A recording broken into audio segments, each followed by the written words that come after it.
One of the biggest animals, yet surprisingly good at hiding when they want to. We've got a group of sleepy Cape buffalo. And look how well hidden they are in the grass, lying down like that. I hear that you've had quite an amazing sighting with Brent. Now, this is an animal that lions might actually try and hunt and might actually try and kill, but usually only when you've got quite a few lions. And that's because, unlike the warthog, the buffalo is absolutely massive and they do fight back.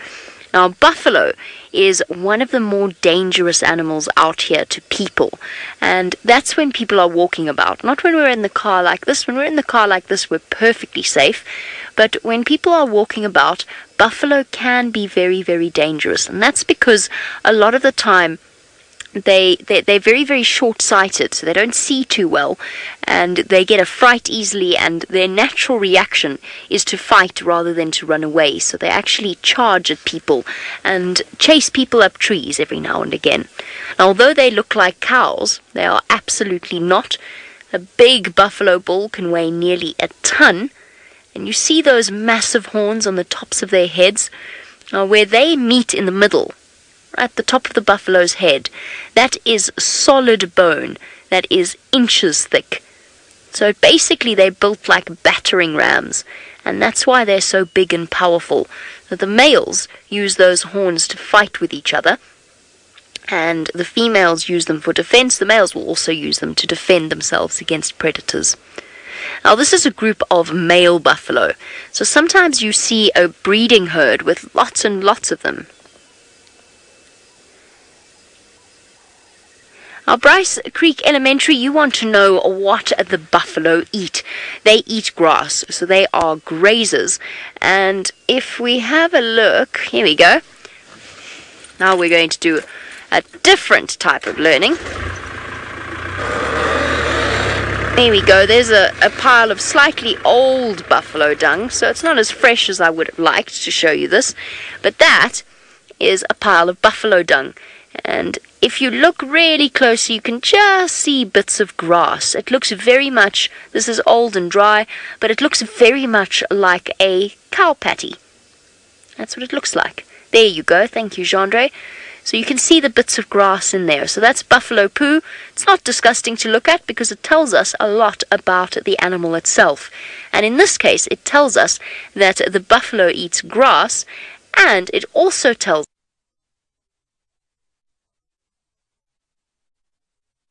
grass are very, very small. So that's because buffalo, like a cow, have 4 chambered stomachs. So they basically got 4 different stomachs. They eat the grass, they swallow the grass, and then they do something known as ruminating. So within their stomach, the grass sort of is in balls that they then bring back up into their mouths. So it's kind of like vomiting, but it's not really, because it's not because they're sick or anything like that. The muscles work and they bring the grass back up into the buffalo's mouths, and then they chew it. And that's what these buffalo will be doing at the moment. They will be ruminating. So when you see animals like this resting, most of the time, if it's a herbivore that eats grass, you'll see their jaw moving. Now, Sam, you want to know how tall a buffalo is. Sam, at the shoulder, almost as tall as me, not quite. So a buffalo is well over 1 meter tall at the shoulder. In fact, around about 1.5 meters at the shoulder. So they're very big animals. They're very big and very powerful. And a buffalo, when I'm standing, almost, and I'm about 5'7", so around about just over 160 centimeters. Now, when I stand facing a buffalo, it's not quite, but it's almost eye to eye with me. So they are truly big. They're truly massive. And especially the buffalo bulls, the male buffalo. And as I said, this is a group of male buffalo. Wow, that one on the right has got enormous horns. They are so wide. Or is that... No, it is one buffalo. Oh, it's having a sleep. Putting its head down, resting, and having a little bit... Oh, there we're awake. Dominic, a very old buffalo might live to around about 15 years old in the wild. So the only way to really gauge a buffalo's age is to have a look at their teeth. And that's almost impossible to do because they're very stubborn and they don't open their mouths when you ask them to. So buffalo teeth are the way that you can age them. But you can usually see when a buffalo is looking a little bit old. Their fur gets a bit patchy. It's not a definite way of aging them, but it is one of the ways. So in the wild, obviously, animals live shorter lifespans than they would in captivity. Now, you've already seen the lions hunting the warthog. Now, for the buffalo, it's the same thing. When they get old and when they get weak, then they are picked out by predators, and the predators can see that it's going to be easier to catch them, and so, as a result, they target them. So animals out here in the wild don't live as long as those in captivity do.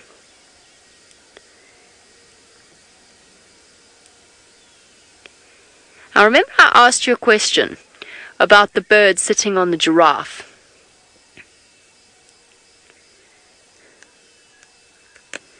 Now I'm going to give you an answer to that question in a moment, but first, Ryder, you want to know what animals eat buffalo?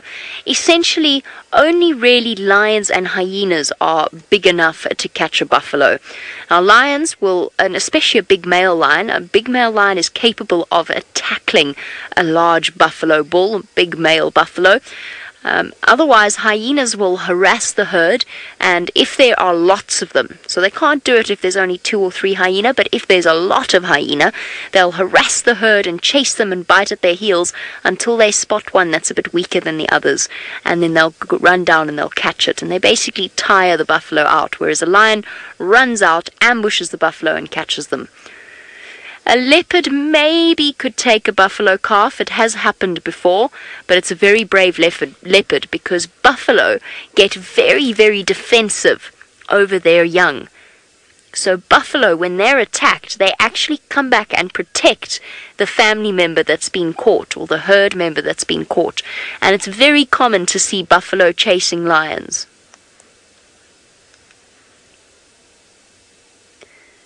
Okay, there you go. You see how the buffalo's mouth was moving and chewing?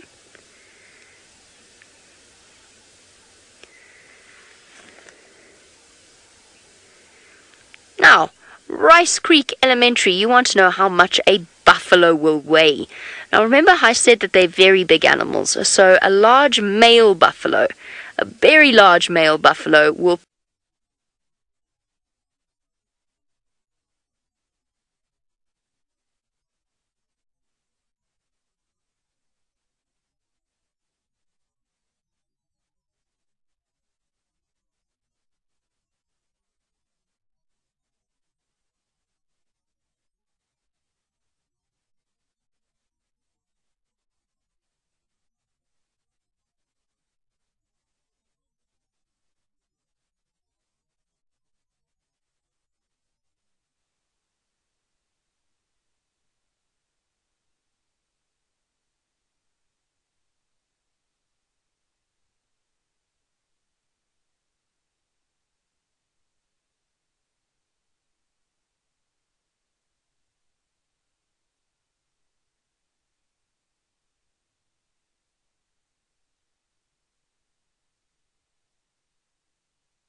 Sorry about that, guys. We're back up and running. Everything is working once again, and I think we were talking about...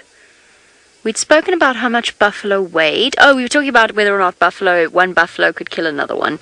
Yes, Zoe, but it's quite unusual because animals don't want to fight each other unless they absolutely have to. So most of the time they'll display to each other. They will show how big and strong they are in the hope that the other opponent will actually turn around and run away. Let's just have a look at the buffalo over on the left. Now, these buffalo are doing something that buffalo absolutely love to do. So this is quite a wet area. There's been a lot of rain and there's lots and lots of mud. And buffalo in particular love to climb into sticky, gooey mud and spend the hot part of the day there. And the reason that they do that is, one, because it's quite nice and cool, and they're big animals, so they get hot. And two, most importantly, and that brings us to the answer to the question about the giraffe, the mud coats into their fur and actually catches small parasites called ticks. Now, ticks is it's a type of essentially an insect. It's a type of bug that crawls onto the skin of the buffalo, and it bites into the skin and it eats the buffalo's blood. And the buffalo can get rid of them by drowning them in the mud, and then they wait until the mud dries, and then they go and they have a good scratch, and the ticks fall off. And the reason that you saw those birds on the giraffe earlier was because they were picking off the ticks off the giraffe's fur, and that's why the giraffe lets them sit there, just like buffalo will do as well. The giraffe lets them sit on there and they pull off the ticks, and the giraffe gets to get rid of its ticks because they're very itchy and uncomfortable, and the bird gets some dinner. So those birds that we saw were called oxpeckers because they like to sit on animals like oxen, well, like buffalo, and that's where their name came from. Off goes our wandering buffalo bull. Oh, he probably won't go too far away from the rest of the group. Oh, itchy ear, itchy face, itchy eye. Here we go, scratching behind the horns. Amazing. He's that nimble. Now, he won't go too far from the rest of the boys because there's safety in numbers.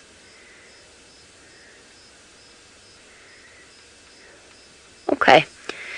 Right, we're going to say farewell to the schools that have joined us this afternoon. Thank you so much. Thank you for sending through your questions. We hope you had an amazing live safari, and I look forward to taking you on safari again in the future.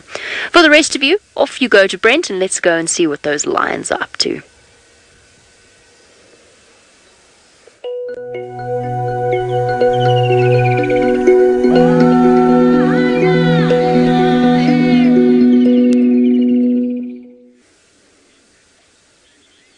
Well, as you can see, there's still a stalemate. This is one of the longest stalemates I've seen happen in the Mara so far. And they're both just lying on top of that baby warthog. No one ready to relinquish their grip yet. Remember, this is coming to you 100% live from the Masai Mara in Kenya. If you have any questions, hashtag Safari Live. And we're with the Olololo Pride, and they managed to grab a baby warthog. Well, this is the second baby warthog we know of that they've managed to catch today. The first one went to the cubs. The second one is now being gripped and held onto by two of the adult females, and they don't seem ready to let go come hell or high water. It has been a really glorious afternoon since we've been back, and as Manu says, my streak has started. So I'm going to see if we can keep the streak going. Hey Manu? Yeah. There we go. So good fun, good start. Lovely elephant and a lion hunt and kill. And it's not something we get to see too often during the day. We normally have to stay out all night to get our lion kills. But you know, when you're good and you're lucky, you're just lucky. Oh, we've got some visitors, which that lioness might see. Hold on. They haven't seen the lion yet. And there's a troop of banded mongoose moving straight towards another lioness. Just going to go forward a bit.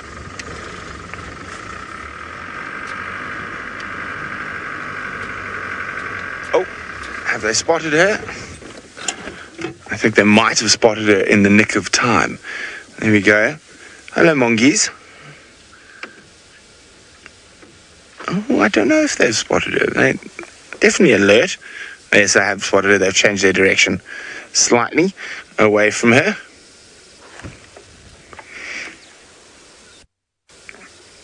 So there she is, the third lioness, sitting pretty, not getting involved in that scrum for the baby warthog just yet. And there you can see up in the distance is the main road to Nairobi that we came along very slowly last night. I think we left Nairobi at 1 o'clock in the afternoon and arrived at 1 o'clock in the morning back at camp. Oh, that is gorgeous. Isn't that lovely? I'm sure you guys must be getting some fantastic screenshots from that. So pretty. Yes, you are a pretty girl. She's looking back towards where the cubs were. No sign of the cubs just yet. I think they're still in the lugger.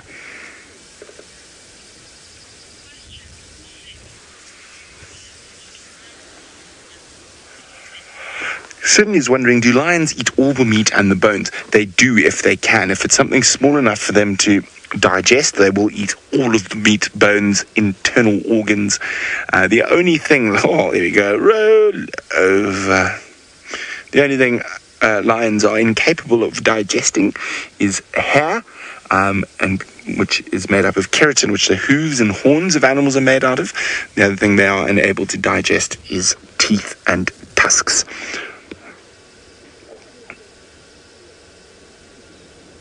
Tired kitty, who didn't get a piggy.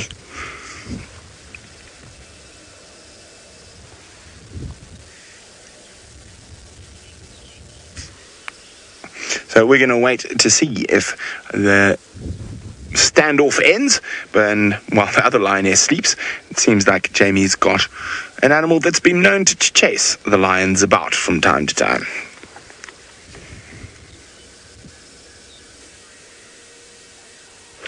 As we mentioned earlier with the school drive that joined us a little bit, or just a few minutes ago, the buffalo do indeed enjoy chasing lions around every now and again, and we've seen it quite a few times.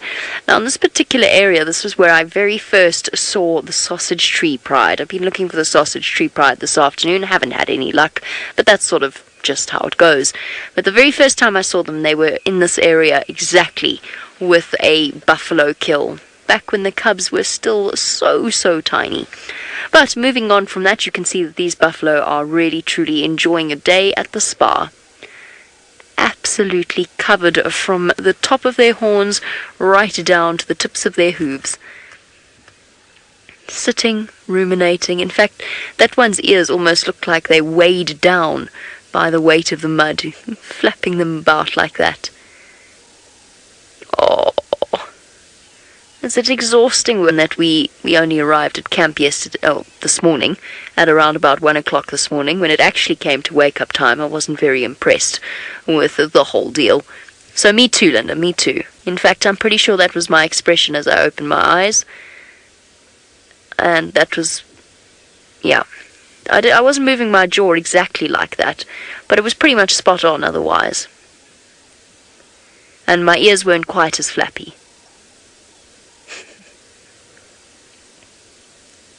Now, don't forget to send through your questions on #SafariLive on Twitter. As you know, we have been experiencing a few gremlin-related issues that are playing havoc with our system. So if you are sending them through, no stress. It's just because we're just, it's one of those things. Things are going wrong. Oh, look at that. There is a buffalo over there that is doing exactly what we were talking about with the school kids earlier. Once they've had a good wallow in the mud, then it's time for a jolly good scratch. The expression, if buffaloes have expression, which I confess they don't really, but while they're scratching, it's when they look at their happiest. For a grumpy-looking animal, this is about as happy as they look.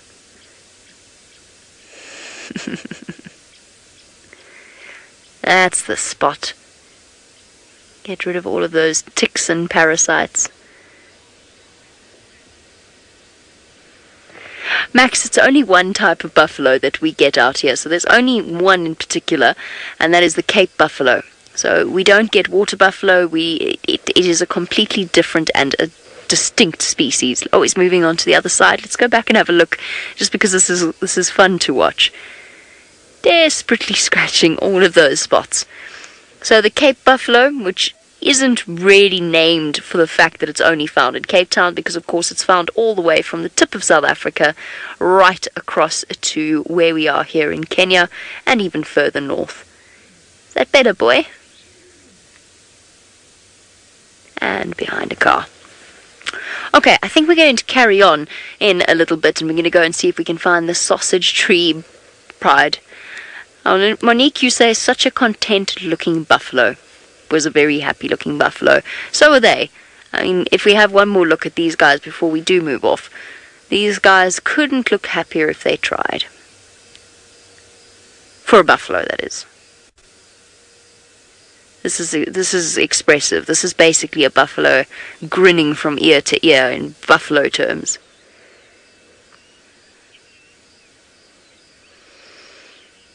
Shelley, while we look at the horns and the structure of the horns, we spoke about the fact that it's solid bone, and you want to know if they broke a horn, would it hurt them? Yes, it would.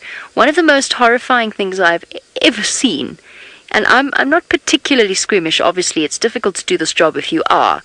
I'm pretty hardened to the sights that we see in nature, but one of the worst and most uncomfortable sightings of my life was a buffalo that had broken off its horn at the base. Now that is of course that's the part of the bone that's supplied with blood vessels, and it really is its living bone, and it was broken off right there, and the oxpeckers had actually picked into the center of the bone, so much so that they disappeared. The one oxpecker that was feeding on the wound disappeared inside the cavity into the bone, and it absolutely, I had the hairs on the back of my neck were standing up trying to, and you could see the buffalo was in agony and shaking its head. Oh, it was horrible. But yes, if a buffalo breaks a horn, it will hurt, and it will be broken for the rest of their lives. It won't ever regrow. It might regrow a little bit, but it will be stunted and often sort of wonky. Be a wonky horn. I'm just going to move out of the way for this car. So we're just going to start up now. Oh, and the chair's going to move backwards magically. This is amazing. That wasn't ideal. I'm not a very tall person. I have to sit on blankets, and I have to have the seat right the way forward. Hi there. Hi guys. Let's actually start. Yes. Ooh, we've got half an hour to get home. We're cutting it a little bit fine. I don't quite know where the time went.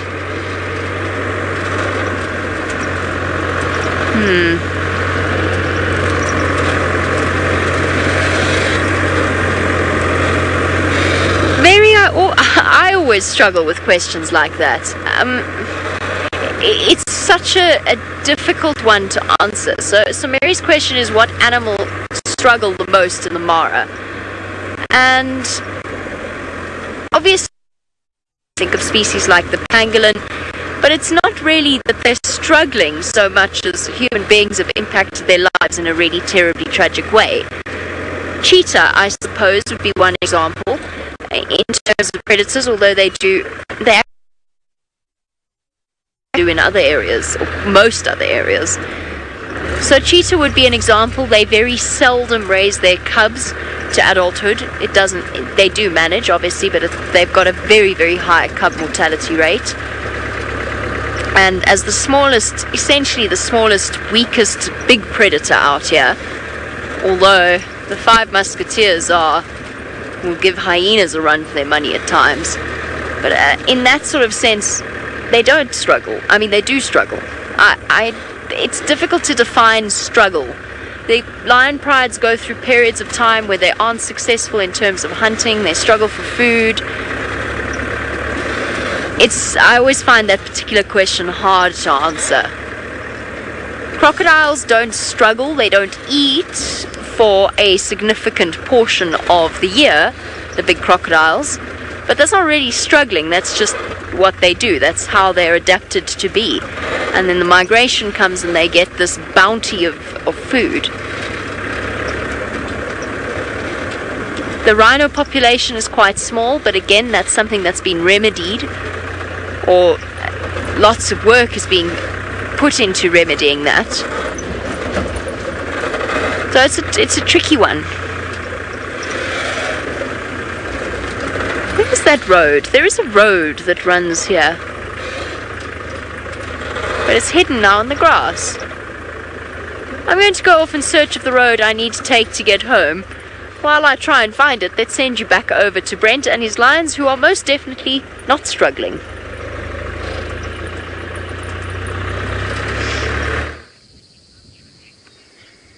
Well, here we go. The one lioness has finally decided to start feeding. but not much competition going there. The other is still just hanging on, which is quite strange because these females were very hungry when we caught up with them earlier. So I definitely expected a lot more sort of argy-bargy around the meat, but it seems like they're being very civilized this afternoon. Now, of course, with lions, that can change in an absolute split second, and they could take offense to each other and start having a bit of a box. But at the moment, it all looks relatively peaceful. She's just holding onto the tummy. She does not want to let go. There we go. You can see that little warthog's head has been opened up, and a lioness looks like she's gone into the brain. Now, on a small carcass like this, they will eat the brain. They're able to break open that brain case. But on bigger warthogs, that brain case is very, very thick and very, very difficult for them to get into. But nothing goes to waste out here. There's a species of carrion beetle that specializes as going into the brain cases of the thicker skulled mammals to eat what's left. What is that over there? Where? Hi, Danny. Danny's wondering, are the lions drinking the blood? They will drink the blood, Danny. Lions can actually survive without drinking water if they kill enough, but if there is water available, they will. Have a look over there, Archie. There's a hippopotamus out of the water early. See that? There we go. Spot on. Hello, hippo. Probably come from one of the little luggers. And now, for those of you wondering what a lugger is, it is a river system. Nice and cool evening, so they've come out early to start grazing. And a topi in the background as well.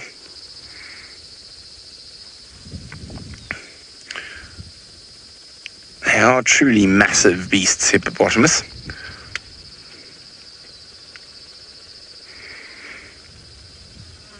Now, amazingly enough, on the Mara, it's not so necessary to cover massive distances, but in places like Botswana and Zambia, during the dry season, hippos will do up to 80 kilometers a night. Oh, more pigs running around in the background. Far away from the lions, though. They can do up to 80 kilometers a round trip, 40 Ks, and sometimes even 100 kilometers to get to grazing during the dry season. We got some growling. Back to the lions, we got some growling. There we go.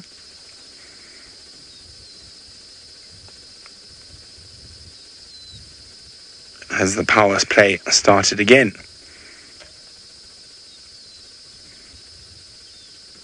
Oh, we're in standoff mode again. So I think while the one was feeding, the other one tried to just slink a little bit more of that baby warthog under its belly to try and make sure.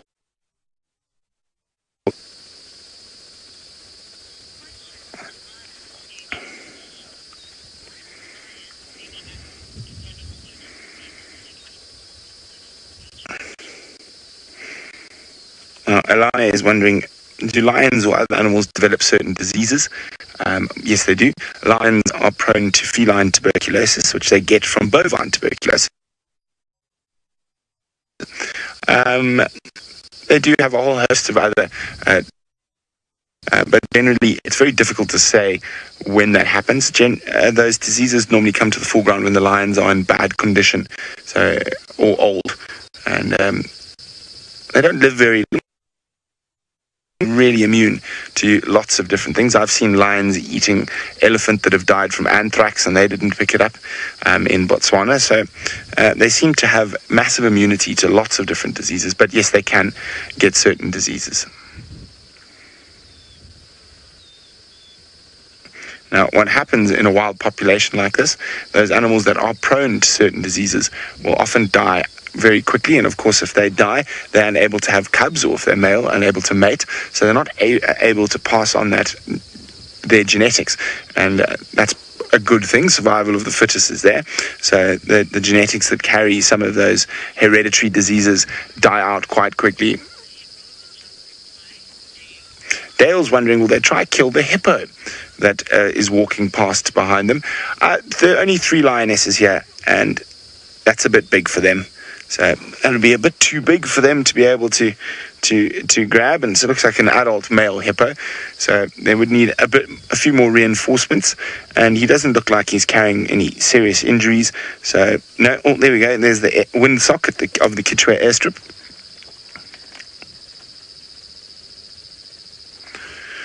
In the background, he's on a mission, this hippo. March, march, march, march, march, march, march. Hippopotamus. Or as my dad used to call them when we were little, hippocrocodux.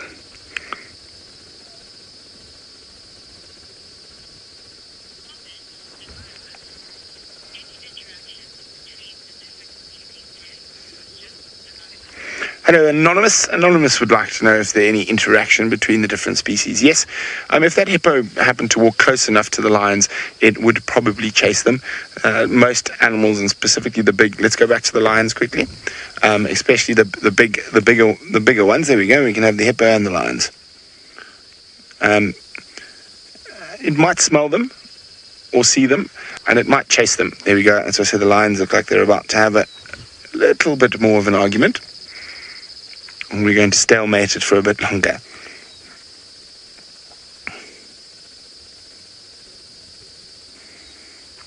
Who is going to be the first to lose their temper of these two lionesses?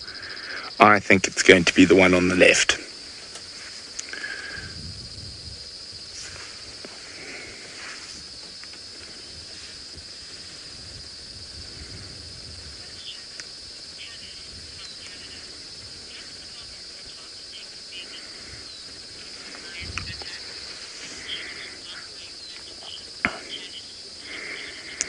Hello, Tanis from Canada. Tanis is wondering, would the female warthog have taken her babies to a burrow or just run randomly?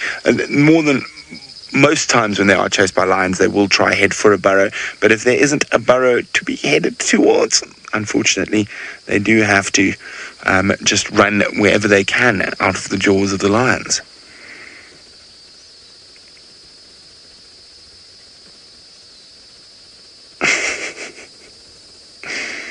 That lady on the left or on the front is very stubborn. Or she's now on the right. Pulled. Now, quite often they'll start trying to run away if the lioness feeding breaks off a bigger or piece or whatnot. The one who's hanging on might make a dash for it with the remains of that warthog. Oh, there we go. As I was said, that's exactly what happened, and Manu is clicking me because there's elephants as well. Let me just go back there. Let's go have a look. So, as I said that, the lioness made that dash to the, and it was the one I thought was going to be a little bit more protective. She was the one who was hanging over it. Here she comes, right towards us.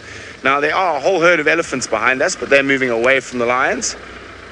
And there's a very important reason why she did it.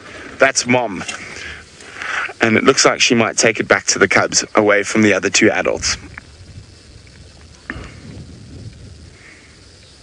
For sensitive viewers, that is a bit gruesome. The head is hanging on by a thread of skin, literally. Okay, let's just keep up with her. She's going to go around the corner.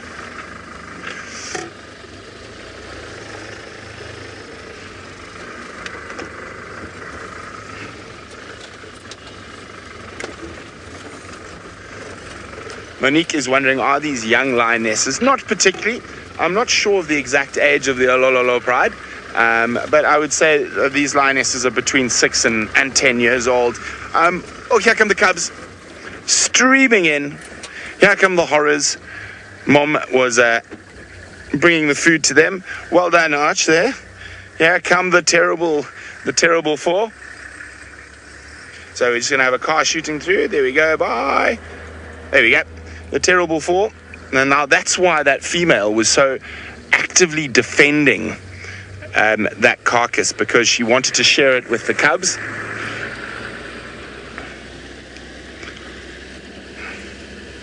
Wasn't that cool? They came streaming out of the lugger.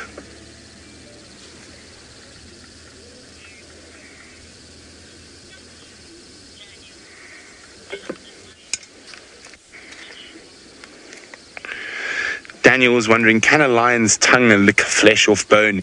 Indeed it can, Daniel. It's like a cat's tongue, except a lot more harsh. So like very rough sandpaper. Well, okay, guys, we're going to leave the pride and start heading back towards the escarpment and start maybe climbing up a little bit. So here we go. What a wonderful first start. And I haven't actually spent that much time with this pride. And it looks like they, like a lot of lion prides in the Mara, when the wildebeest aren't here, they specialize in swine, well, in warthogs in particular. We do get bush pigs up in some of the forest areas of the Mara. I haven't seen them yet. I know they've caught them on camera trap at Angama, and I've got my camera traps out, so hopefully we might find a bush pig. Now, I've also heard a report of a giant forest hog was seen right below our camp. That was a while ago, so you never know what we might find. Hello, girls. Did you lose your warthog?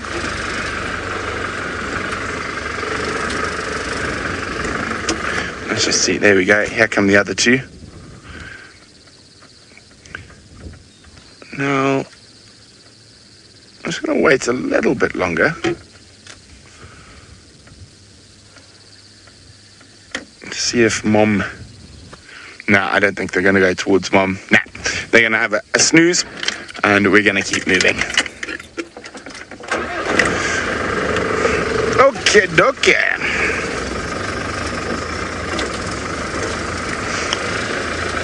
Well, I'd planned to do this big loop today. I didn't get very far, did I?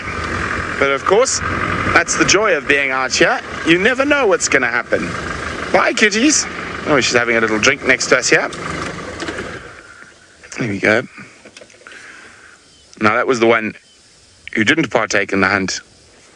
Didn't try feed on anything.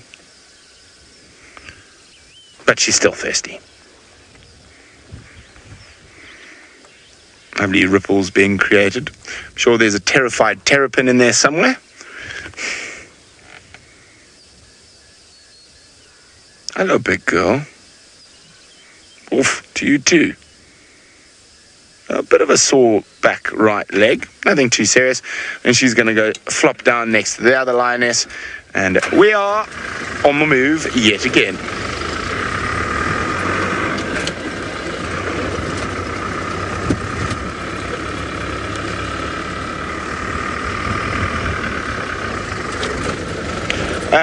Archie, you get any comms from... I'm not getting comms. Okay, that's what the problem is. I'm having a comms problem. Did they ask me to link? Yes, I'm here. I can copy you, Faith. Faith, are you there? Hello, Faith. Okay. Well, there we go. It seems like I've got Faith back, so I said... yes, I copy you, Faith.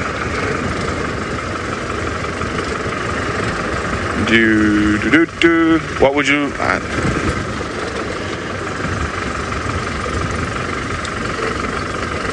Oh, dear. Well, I seem to be having a little problem with my earpiece. I'm going to fix it now, but I just want to see what this is here. I think that has fallen off someone's safari vehicle, and you know whose safari vehicle it fell off? Mine. While I was racing to get to the line, so while I collect Archie's jersey for him, let's go back to Jamie.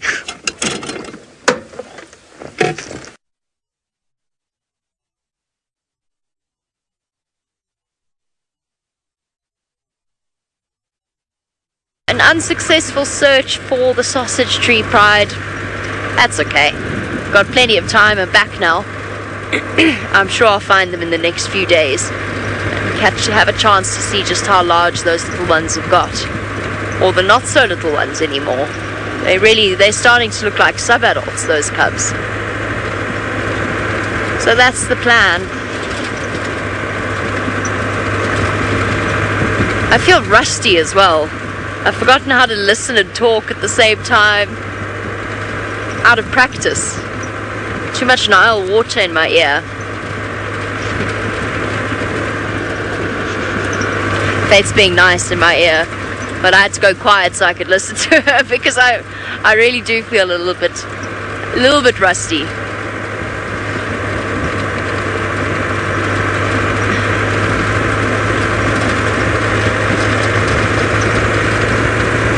Okay, elephants. That will be a nice way to just finish off our afternoon safari. So the way that the time changes have worked, we no longer have a ranger with us in the vehicle, or at the moment we don't. So what that means is that the gates close at 6:30. So we've kind of got to juggle our time in a way that we can get up to the top of the hill. I'll figure it out. Most definitely. And still have signal. It feels like the number of elephants and giraffe in this area have quadrupled since I left. I'm not going to complain. They're just far more numerous.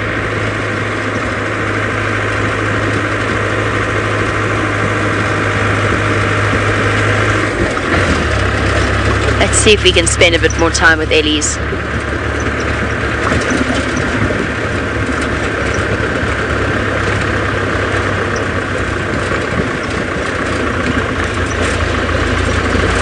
This is the herd that we started our afternoon with.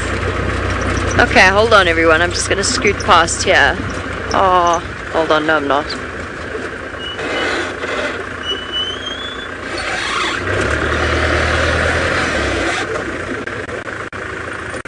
Baby elephant suckling over there.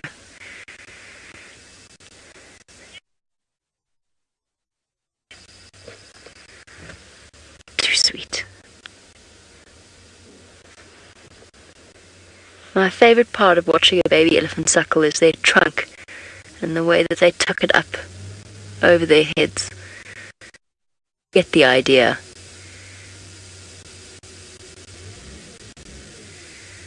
So lovely. So lovely. Oh, and Ellie's talking behind me.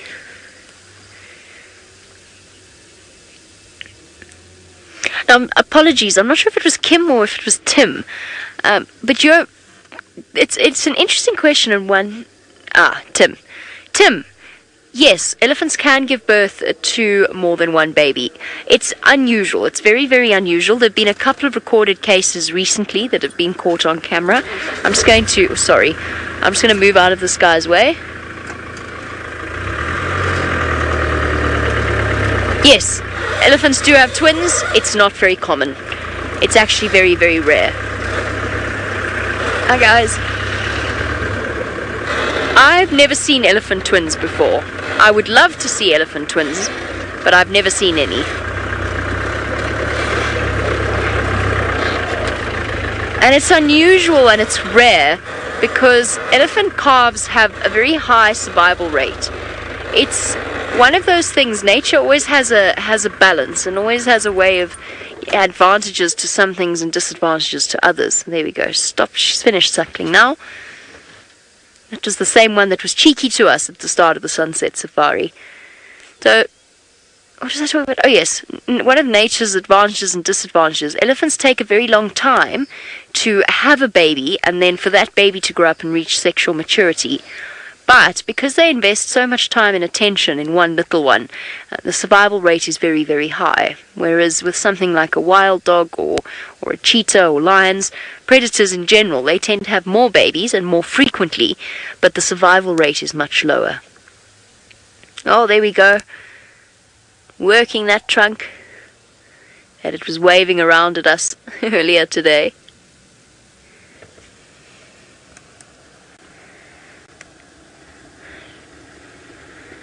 Bella, it depends how small the baby elephant is. Much like human children or puppies or kittens, you'll find that the younger the elephant, the more they will sleep. And then as they grow older, that sleep becomes less frequent and for shorter periods of time. But for a baby of this age, I would guess and say that it would probably have a nap of around about an hour, 45 minutes to an hour,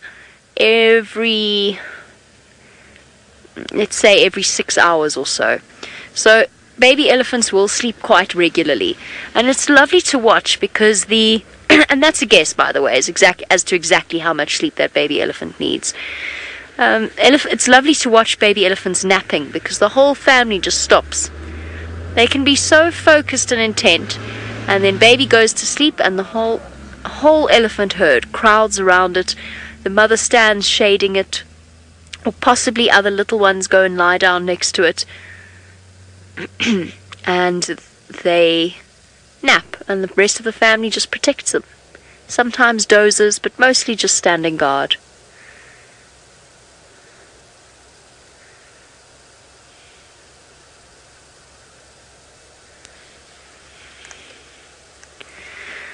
Now, while we look at the absolutely stunning sunset, and my goodness, I have missed them immensely. Not that we didn't have good sunsets in Uganda, it's just the Mara didn't have elephants. Excuse me. Now, we have a question from Andy. Wait, sorry, Faith. Please remind me again. Handy Mike Forever? Handy Mike Forever. Yes. Handy Mike Forever. Handy Mike Forever. Handy Mike Forever. We want to know if we can explain how elephants use low frequency calls or sonar to communicate. So it's not, it wouldn't qualify as sonar, but essentially what they're doing is they are capable of producing infrasonic calls. So I guess in a way, yes, it is sonar. Infrasonic calls that are very, very low in pitch.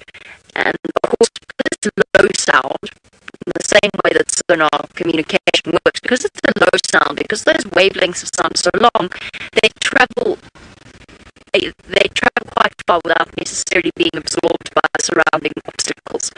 So a low sound, a very low sound, will travel far. That's why Kuru's bark is so deep at being antelope, because it travels through dense vegetation. So those deep rumbles, yes, absolutely, they will travel through the ground, and then the elephants are capable and sensitive enough to pick up on pitches that we cannot hear. Now, this is a relatively recent discovery. And although a lot of people sort of think that it carries for hundreds and hundreds of kilometers, it's not quite that dramatic. It travels pretty far. I'm not sure exactly what the maximum distance would be, but it can't be much more than about 2 or maybe 5 miles. They don't go really very long distances. These eddies are making me nervous behind me. What's going on, guys? I'm just going to start the vehicle. There's a lot of rumbling happening behind me. Not making me nervous, I just want to see what they're doing. What are you doing? Are you trying to chase me? It's this little nonsense over here.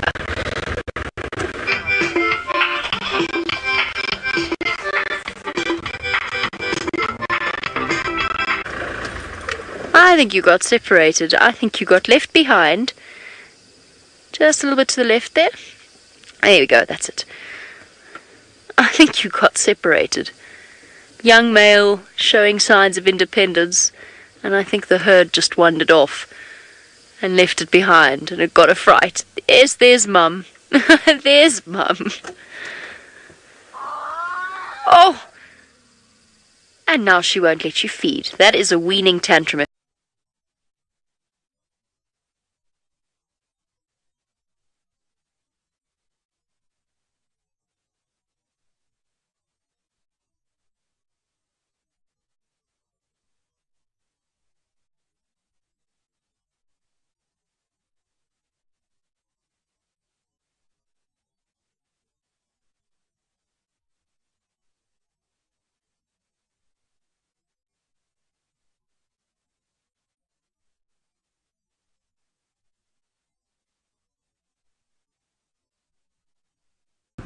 Good afternoon, everyone, and welcome to a slightly delayed Djuma start. It is been a little bit of gremlin fighting going on, but at least we're out and about and hopefully going to have a wonderful hour ahead with all of you. My name is Tristan. On camera today I've got VM the Wildebeest, and we are coming to you live and interactive. So hashtag Safari Live or YouTube chat should you want to get involved and ask any questions or just say hello from wherever you're watching.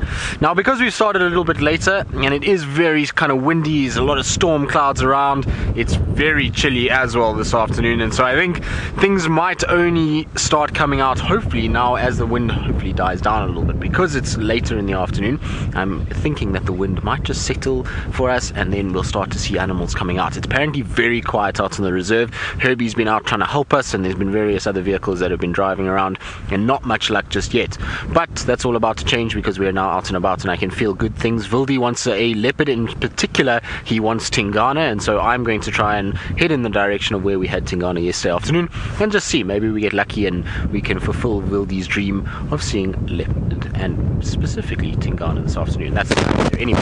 So enough sitting around on quarantine and admiring the beauty of all the clouds and the storm that is rolling around. Let's head on out and see what we can find. We're going to go probably, I think, past Gowrie Dam and then maybe up on Vubu, check the northern boundary and then come around onto our eastern boundary from there. We'll just have to try and see, maybe we get lucky with something in that area. I think Noelle, who's also out with me this afternoon, she's going to head southwards and maybe see if she can get lucky with the Styx Pride, who was south of our boundary this morning, but given that it's quite cool weather, might be up and moving. The nice thing also is it seems as though the wind is kind of shifting from a northeasterly direction southwards, and so maybe those sticks are going to walk north into the wind and that will pull them deeper into Djuma again, which would be quite wonderful. Now, talking about Noelle, like I said, she is out and about with me this afternoon, and so let's go across to her so she can say good afternoon and tell you about all the coffee she's been drinking over the course of the last 2 hours. Yes, Tristan, it's been about 6 cups of coffee, but the best part of this afternoon is behind me, we can see the sun. Well, there's some clouds there, but the sun is there. I am so excited. It makes me super happy. Cloudy days are a little bit sad. Sunny days are much, much better. It is still blustery. It is still windy. Tristan, I hope you find your leopard. I don't know if these cheeky little sticks will come out of Little Gowrie, but we can always check. So Senzo, who's on camera with me. Hello, Senzo. There he is, 3 fingers. He and I are still deciding what we're going to do. So we will see. We'll see what happens. We'll see what the bush gives us. Remember, we are interactive. We are live. Hashtag Safari Live on the Twitter or the YouTube chat. You can talk to us at any point there. And again, I'm Noelle, as you know, from Tristan Saying So. Okay.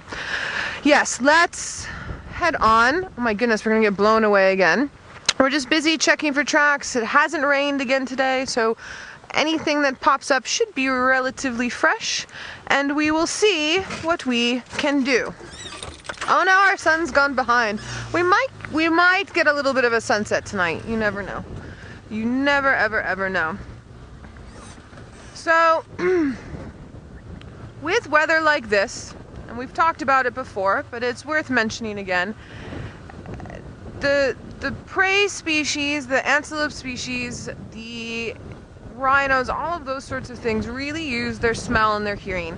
This blustery wind makes everything very difficult for them, and it's going to be dark soon, and they can't see at night. It's good hunting weather for the predators and predator.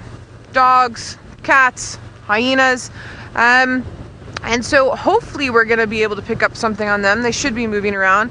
But as far as prey species go, they're going to be hiding in the thickets and sort of huddled up and basically hoping they can make it through the last little bit of the daylight and through the evening without becoming a meal.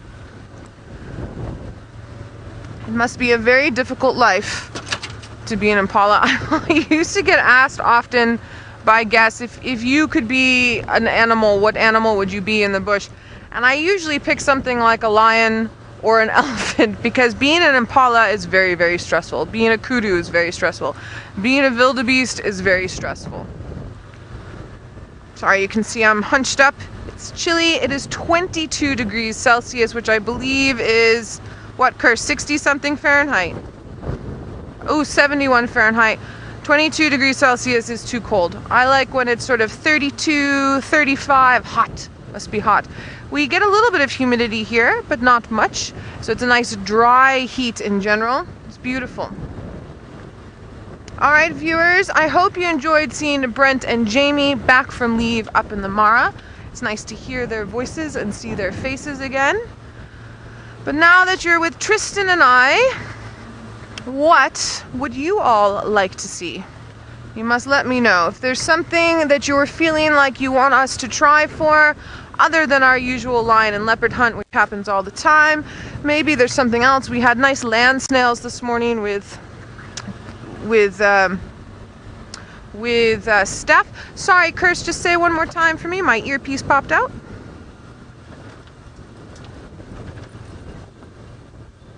Ooh, Daniel, you would like to go visit Djuma Dam. We can definitely try for Djuma Dam. I'm a little bit east and south of there. So let's do Treehouse first and see how that goes. And then we will head up possibly towards Djuma Dam, depending, but that is a good suggestion. I appreciate that. Is there anything, Daniel, is there something on the live cam that you're hoping to see?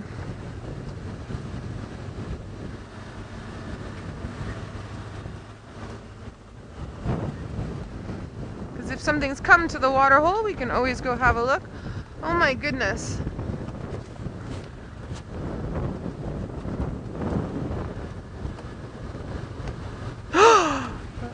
Baseball Dad wants to see wild dogs. Me too. Me too. Senzo too. Oh my goodness. Come back, don't fly away. Alright. Senz, you think we can get that neone? A neone is a bird. Oh, please don't fly away. Please, there you go. There we go. It looked like a black-bellied bustard, which makes that funny little popping noise. It's being blown away in the wind. Shame. Which gets me giggling every single time. Usually we see them on the ground, but this one, with this wind and the sound of our car, has moved off.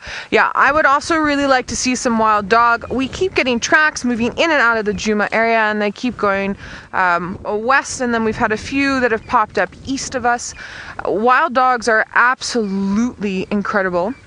I know we've talked about it a little bit before, but for anyone who hasn't heard, there's under 3,500 left on the whole continent. They are a very endangered species, but their role in the ecosystem is very important.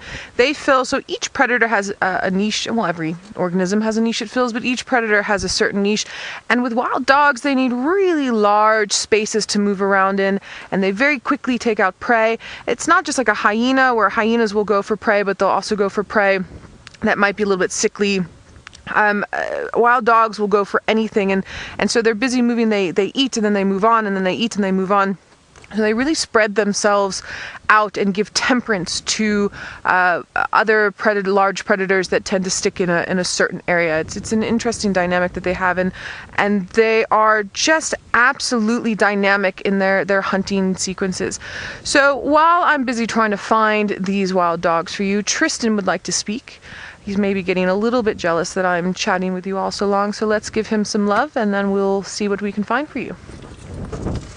A most beautiful display of two lilac-breasted rollers that seem to be having a bit of a kind of lover's quarrel. There's lots of talking going on and lots of displaying and wings out. Look at that. See, they're displaying to one another. So I think these are two that are busy pairing up and getting ready for mating. It is the time of the year that we do see the rollers starting to breed, and so often you will see these kind of things happening, and every now and then you'll see one will rocket up into the air and do the display flight that they are so well known for, and why they are named that rolling display that they do. So they'll do this head bobbing, and they'll show their wings a little bit and show the color, but they'll also go up into the air and they do this tumbling fall down to the bottom when they are trying to display to the female. Now there is another one in the area, and just now we had two of them competing with one another, and they were chasing each other all over the place.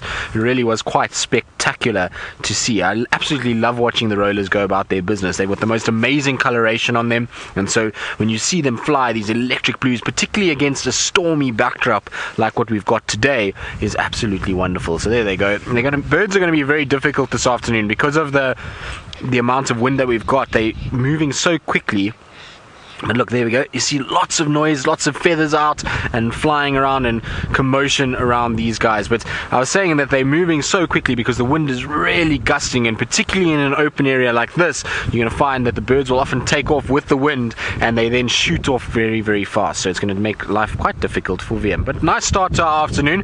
Hopefully this is a sign of good things to come, with lots of coloration and plentiful sort of behavioral aspects that we might find along the way this afternoon. We did have some wildebeest just now as we went away to Noel. You might notice that I'm in exactly the same place again, and that's because I had a little issue with my mic cable, so I fixed that, and we sort of had wildebeest running past us, but I don't know where they've disappeared to. They were all in this open clearing when I left them 2 minutes ago, and so I'm not quite sure where they've run off to. I would have thought they would have stayed here, given how blustery and breezy it is. Would be surprising if they've gone into thicker, denser areas. Now I know a lot of you are commenting about just how beautiful those lilac-breasted rollers are. They are amazing, and it's no wonder that they're probably one of the most photographed birds, should I say, photographic birds in the world. So you'll find a situation where a lot of people have come to Africa and photographed these guys. They are incredibly beautiful, and actually shortly they're going to be eclipsed a little bit by the arrival of the European rollers. That's one of the next migratory species that we should see arriving. And I forgot to mention this morning when we were out and about that I saw the first of the dusky larks this morning. So there was a dusky lark on Cheetah Cutline, and so they've also arrived back, which is great news because obviously dusky larks are also a summer migrant. But where have these wildebeest gone? Vildi, where has your brethren disappeared to? They migrated. They migrated. Have they gone all the way to Kenya? Oh, there they are. Hello, wildebeest. See, they heard VM's name and they've all come running out again to show themselves.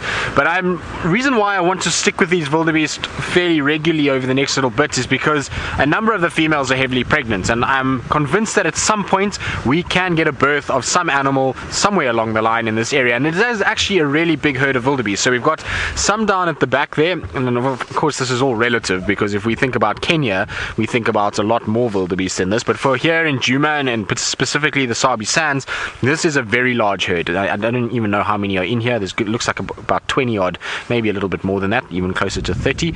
And so a nice big grouping together. There's even some in the distance.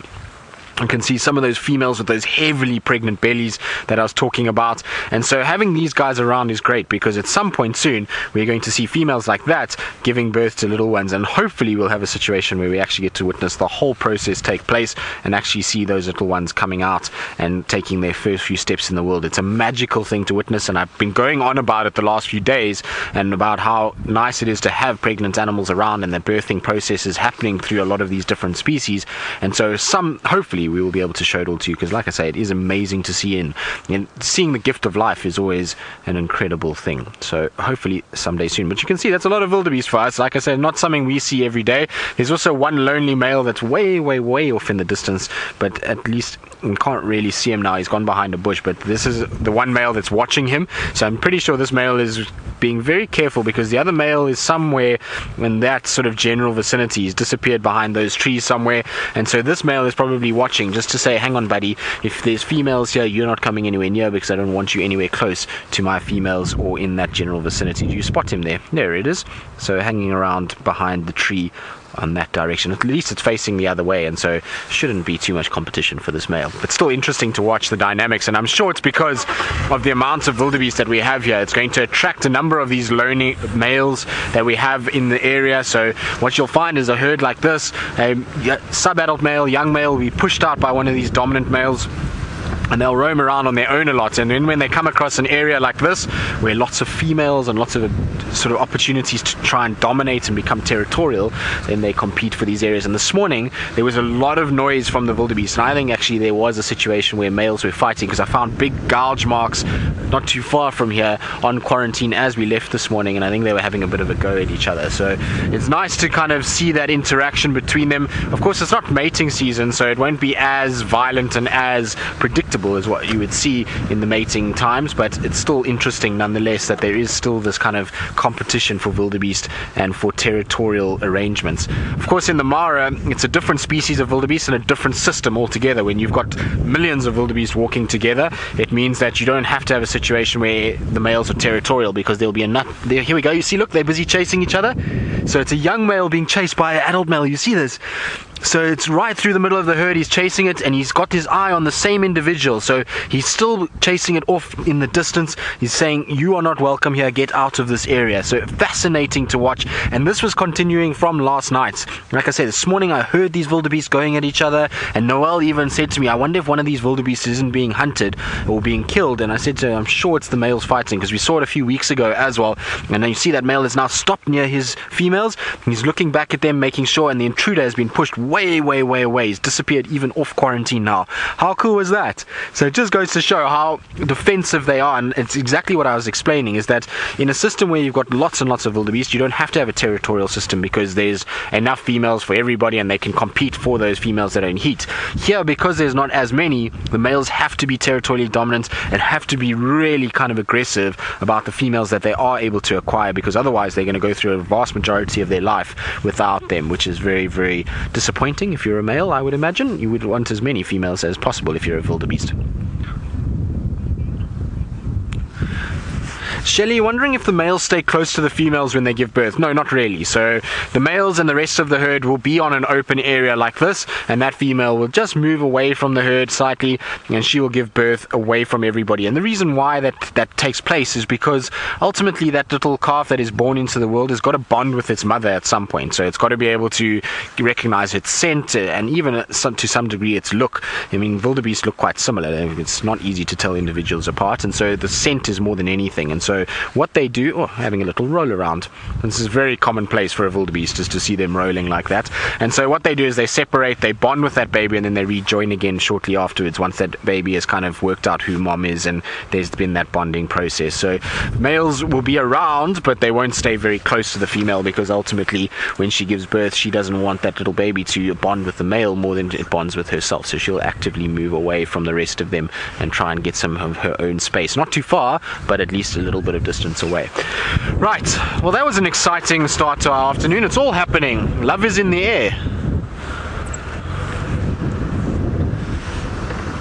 So Monique in London, you're wondering, how are the impala lambs now after that massive storm last night? Well, Monique, I would imagine that a number of the lambs unfortunately would have met some sort of demise last night. I think predators really would have gone after them, and then not only that, the cold would have really affected them. When you're a small little baby and you've just been born, sudden changes in temperature like what we had yesterday, where we went from 30 degrees Celsius, 80 degrees Fahrenheit, to a crashing temperature down that we're in the sort of mid-teen centigrade and sort of 50, 60 Fahrenheit, means that those little bodies aren't able to cope with that, and they sometimes then do die from it. So I think there would have been a number that have died, but there are still a lot around, and still more coming. There's still many pregnant impalas at the moment, and I would imagine we're going to see a lot more lambs over this little sort of period now in the next 3 weeks that will be coming out. So hopefully many will survive, but I suspect that the likes of Shadow and Tandi, Hosanna, Tingana, they're going to be really getting stuck into these impala lambs, and it's a great time for any of our young leopards. So leopards like Tiani, Ingrid Dam's young female, Tamba, Hosanna, Shongile, any of these youngsters that are around could potentially have a situation where they're going to learn and hone skills quickly with impala lambs. It's a great source of food for them. They learn how to chase fleet-footed animals and the skills that they need in order to hunt bigger impalas later in life. So it's a clever, nice time if you're a young leopard that's just dispersed out from your mom. It's a time of plenty, and that you should be able to find a lot of food. Right, now I'm going to carry on and move off in the direction that I said I was going to go look for Tingana, for Wiem, and while I do that, let's go back to Noel, who I believe is not moving anywhere, and I wonder why. No, Tristan, I'm not moving anywhere because I am stalking the sticks. So behind me is our southern boundary, and just a few hundred meters, but we can't really see them, is where the Styx Pride is. So I am stalking them. So basically, they're going to start moving hopefully very soon. It's freezing cold. As far as I can tell, they haven't killed anything, but I haven't gotten a full update on that. So we're just going to drive up and down slowly around here, waiting for them to come up. But we had a whole bunch of kudu run in front. There's some things happening, so it's going to be a little slow meander in this area. and see if they pop up. I hope you have good luck with Tingana. We didn't get any tracks from him this morning, but you know how he is. He's very sneaky and cheeky. So let's carry slowly on down, see what we can come up with, and then we'll just keep an eye, because when they do cross, and we're holding thumbs, crossing fingers, crossing arms, crossing toes, we're going to get a good visual. I would really like, this is my wish, they're going to cross north over our southern boundary, they're going to come into Djuma, and they're going to start hunting wildebeest. So that is my wish for this afternoon, and get some action on this cold, blustery day. So let's see if our kudu are still down the way. We still have our lucky peltiforum branch from this morning. Oh, and Sens and I were busy tracking a male elephant earlier, but he crossed south. Maybe he chases those cheeky sticks out and up towards us. We've also been checking for Shadow and her sister. If they killed something before that big rain. Sorry? Mabre. Senzo, that's not her name. She hasn't been given a name yet. There's a shame. The guys have a joke about naming Shadow's youngster. It's such not a leopard name. We cannot call her Barbara. It's not gonna happen. A leopard needs a proper name, and we're in a show. Curse, no, this is a leopard. We have to give her a beautiful strong name. That's what she needs. No, Barbara is not a Shangan name. No. I think we should name her Imbilo, which means heart. And partially because there's a leopard I used to work with on and off for many years whose name was Imbilo. And she recently was disfigured by, I believe, another male leopard. She's lost an eye, and I want to carry on her little legacy. We've got a wee little diker that's here. Let's see if we can get this diker on camera for you all. Sorry, this coffee is really kicking in. Can you see the diker? Ooh, sorry guys, woman driver. Excuse me. He's yeah, man. Okay, our diker is camera shy. Let me pull forward a little bit more for you, bud. So dikers are interesting. We got a really super relaxed, I can just see him behind there, super relaxed Steenbok yesterday afternoon who sat with us for, a good 10 minutes. You can just see the bum in the back of the diker there. They're a little bit larger than a Steenbok. In general, I would say, trying to think of, here we go. Bigger than a Yorkie, smaller than, I'm trying to think, my friend has a dog that's about the size of a diker, but she's a mix. She's a funny mix of something. I'll think of a good variation in size. What I find most interesting about the diker is that the diker is the only antelope that's known to eat meat. So it will do things like eat guinea fowl and lizards.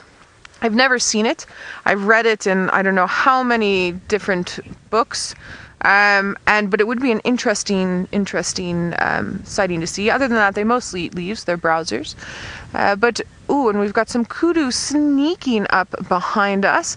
But while we're busy waiting for these kudu to get into frame, Tristan has a bird. So let's go to him before it flies away.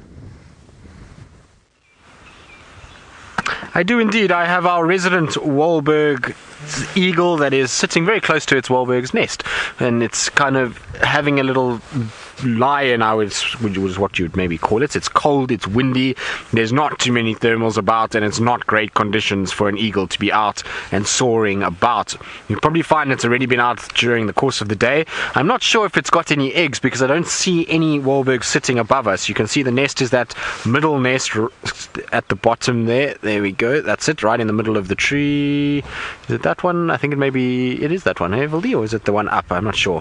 One of the two of them is the nest. No, I think it's the one above that, Vildi. Yeah, that one there. Yeah, that's it. So they will, I'm not sure if there's any eggs in there because given that it's a very cold day, I would imagine if there were eggs that this Wahlberg's eagle would be sitting on those eggs and trying to just keep them nice and warm. Now the reason why we know it's a Wahlberg's eagle is because given that it's a very cold day, I would imagine if there were eggs that this Wahlberg's eagle would be sitting on those eggs and trying to just keep them nice and warm. Now the reason why we know it's a Wahlberg's eagle is because given that it's a very cold day, I would imagine if there were eggs that this Wahlberg's eagle would be sitting on those eggs and trying to just keep them nice and warm. Now the reason why we know it's a Wahlberg's eagle is because basically the easiest way to look for these guys is the big rectangular tail, that crest that you see just coming off the back of the head when the wind blows. There's a little crest that comes up, and then you've got a nice yellow sear with yellow legs on a Wahlberg's eagle. The thing about Wahlberg's, and it's often a tough eagle because it comes in so many different color morphs that it makes it hard for some to identify them and to tell them apart. And so this particular one is the pale form Wahlberg, so it's a creamy white color with these darker gray-black wings, and then that darker tail area. And you will get combinations of Wahlberg's eagles, so you'll get buff morph, which is a more rusty red coloration. You'll get the dark morph, which is the brown. Then you'll get some that are rusty red with a brown head and a bit of white in there, and it's all kinds of colors that come out of these guys. And so they are tough, but if you look for the crest, the yellow sear, the yellow legs, and that long tail, then you really are going to be absolutely fine in terms of IDing these guys, particularly in this area. There's no other eagles of their size that has that tail shape that we see here. Very, very long, very rectangular tail. Very seldom also is it spread out. You have a situation where it's generally held this direction unless it's very windy, and then you'll find that they'll splay that tail out a little bit. But these are the color morphs I was talking about. You can see you get a myriad of different colors from these guys, and darknesses of the wings are even different. You get light patches on some of them, dark wings. So difficult bird in that regard, but for its size and its kind of shape, there's very few others that you can get it confused with, except maybe a booted eagle. A young booted eagle might be a bit of a tough one, but the booted eagle tends to have much fluffier sort of leg areas and makes it much easier in that regard. Right, our Wahlbergs has flown away. It's left us and decided that we are uninteresting, and so we are going to carry on ourselves. Fuldy, should we go past Gowrie Dam quickly in case Tingy is sitting there?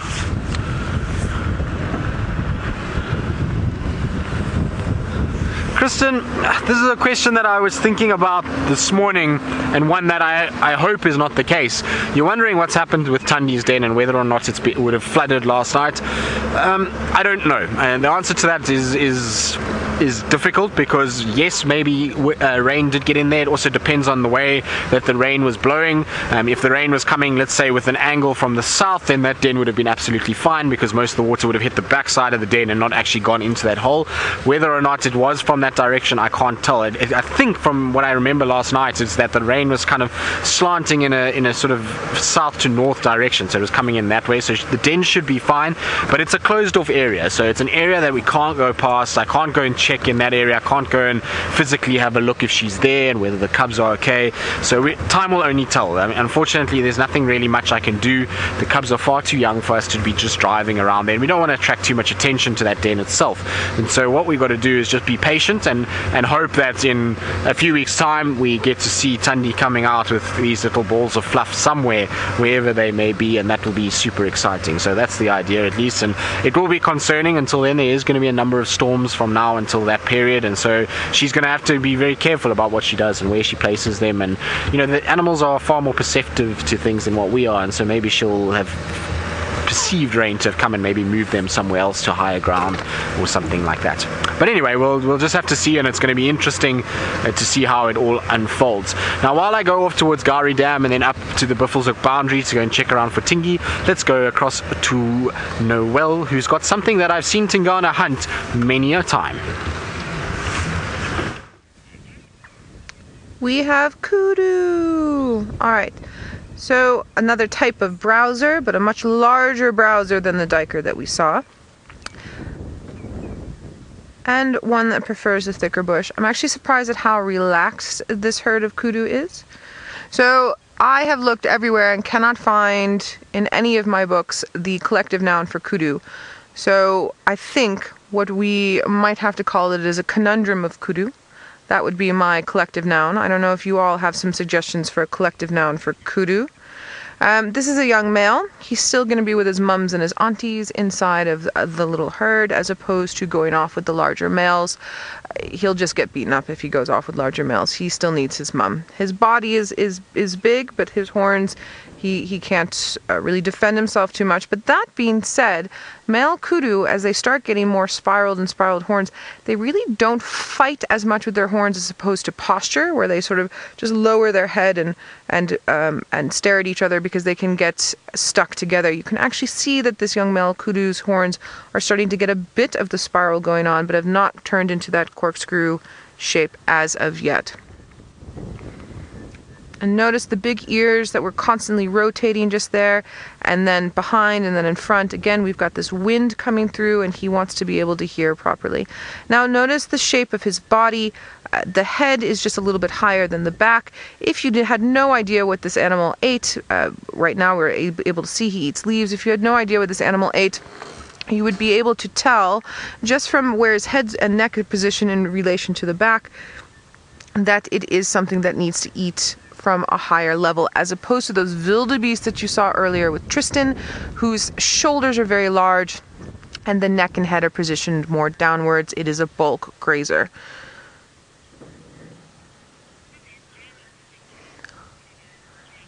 What did Jamie say there, Curse? Sorry? A chaos of kudu, Jamie. I like that one, a chaos of kudu. So we've got a conundrum, we've got a chaos. Deadhead Tom, you're saying a clutch of kudu.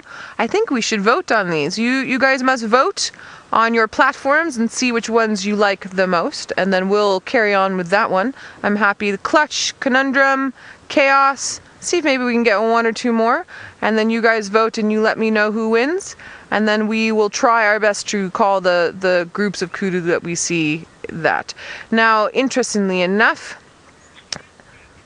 Mr. Campy, you say a cluster of kudu. That's also a good one.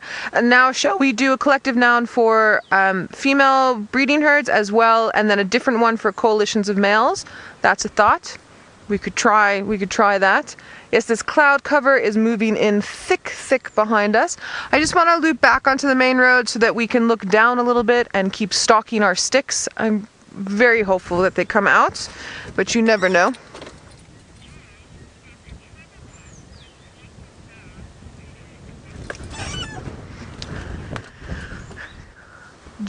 Joy, you're saying a travel blog that you've read has a focal of kudu as the collective noun. That's really interesting. So just to give you guys a little bit of background with the collective nouns that we use, there is an amazing book called Beat About the Bush. It is fantastic. It is a good read. It's very interesting facts and very to the point and written very well. It's written in a nice, colorful, easy to read way. And they have put in pages of the collective nouns for the mammal species that we see. In the Beat About the Bush Birds, which is just about the birds, they've done collective nouns for the birds. So that's where I'm getting most of my information from. Now, interestingly enough, that word that Joy, you've mentioned from the travel blog that you saw, I would be keen to know where that travel blogger possibly found that. It's an interesting one. You guys keep giving me homework. I like it. I'm going to have to do some homework on that. Thanks, Joy.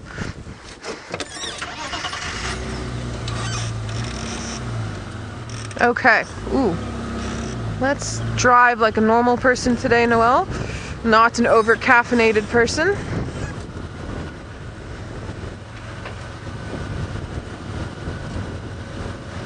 What? I'm sorry, Chris. What did Michael say?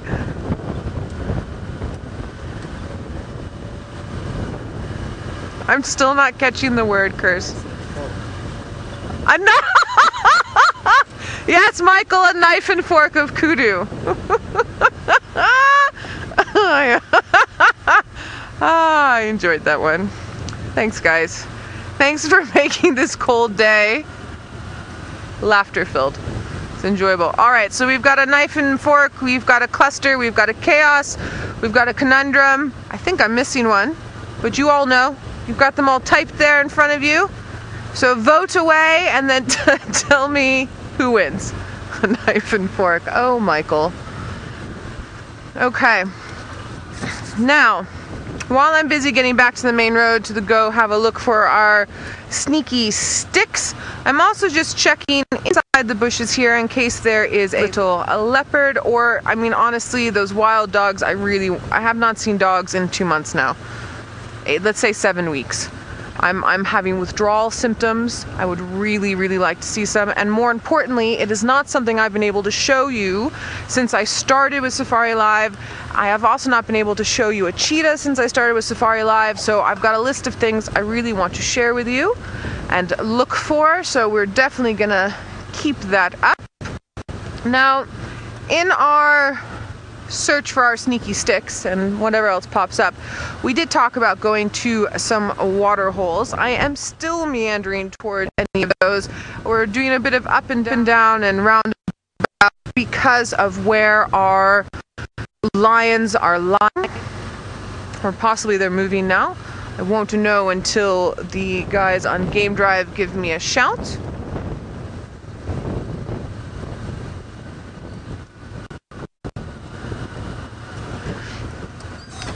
Lucy, you're asking a really interesting question. You're asking, do the prey learn that where all the vehicles stop, there's predators? It's an interesting concept. Not as far as I've ever seen with the prey species, but something that you might notice from time to time up in the Mara, not necessarily with our vehicles, but possibly with other vehicles and sightings, or, I mean, it's been showed on other platforms as well, is the cheetah have learned up there that they can use the vehicles as a high vantage point to spot prey. Now, we, for instance, don't really want the cheetah to do that. We don't want them using us that way, but they have, excuse me, they have learned how to do that. So I think that the predators with an intelligence level are much more adept at learning how to function with us to their advantage, as opposed to the prey species learning to function with us as an advantage, if that makes sense. I do know that it is extremely important, and you all would have noticed, especially the ones that watch a lot of our shows, that when predators are hunting, we try to be as quiet as possible. Sorry, I've just got an airplane flying over, excuse the noise. We try to be as quiet as possible and not start the engine and not make loud noises, because you know when someone stares at the back of your neck and your sort of hair rises up, you can feel you're being looked at. At some point during a hunt, the prey species is going to feel that feeling, and sometimes it's right before they're caught, and sometimes it's far enough in advance. So any sort of noise we make will give it away, but that doesn't necessarily mean that they associate any of those noises with us. It's just, you know, an extra. For instance, if you feel like you're being stared at back of your neck and then someone slams the door, you're going to turn around like this and look. It's that sort of idea. And I'm not going to say that prey species are not intelligent. I just think that their reasoning skills might be on a different level from those of a predator, because of the way that they have to obtain their food as opposed to a way that a predator has to obtain their food. A predator needs to assess all sorts of different scenarios within a scenario to get its food, whereas a prey species needs to focus more on, this is what I like to eat, come, let's carry on and nibble, and then I have to drink and things like that. Just as a thought. Interesting question. Alright, Tristan's still on the search in Ghana. I've been telling Tristan he's the leopard man of Djuma, but it seems today as if he's failing. But we can't fail today because Vildi very desperately wants to see a leopard after getting back from leave, so let's hope he's successful, and we'll see if he's managed any tracks. Well, it's not the end of the day yet, and we know with Tingana that he is the last minute leopard of Djuma, and so until the very last second and the credits have rolled and the show is over, or the drive is over, we shall still have hope of finding our big lad. So I'm hoping he's going to be somewhere on some sort of a termite mound, just perched up like he was yesterday afternoon. Why are you so loud? Franklins always give you the biggest fright. They kind of just go exploding out from the bush and make you kind of feel as though your heart's about to go through your chest. Particularly when you're tracking. If you're tracking along and all of a sudden this Franklin bursts out, it's rather disconcerting at points in time. I've had it a few times, especially if you're tracking like lions and cubs, or, you know, leopard cubs. You get a little bit kind of wary of what's going on. Oh, let's see. Nothing there. This area is not a bad area as well for Tundi as well as Tingana, so even if Tingana's not around, it's a good area if Tundi's not at the den that she might be moving around. She's been utilizing Buffelshoek Dam quite a bit and this drainage, so it's not the worst area to check for her. As ultimately, she is an elk, if she's not at the den, we can still follow her and see what she gets up to. Now, Philip, you're wondering if leopards are named by the area that they spend time in, or usually named by the area that they spend. Depends on where they're from. So if they're in areas like Mala Mala, then yes, they are named according to the areas that they are seen. So, like, let's say Senegal bush male, or ostrich kopjes female, or island female, or roller coaster female. Those are all places and parts of Mala Mala. You'll find that in Lion Sands and in the south they use the same system. Other lodges, they'll use a kind of thing that reminds them of that cat, or something that cat did when it was still very young. So if you think of Shivalana here in the northern parts, he was named Shivalana, which is basically which is a emerald wood dove, and he was named the first things he was seen to catch, and he was sitting on a mound, and this emerald wood dove came up and grabbed it, and so it was that came up. So it depends on the area. Unfortunately, gremlins are all over us and jumping on this vehicle, so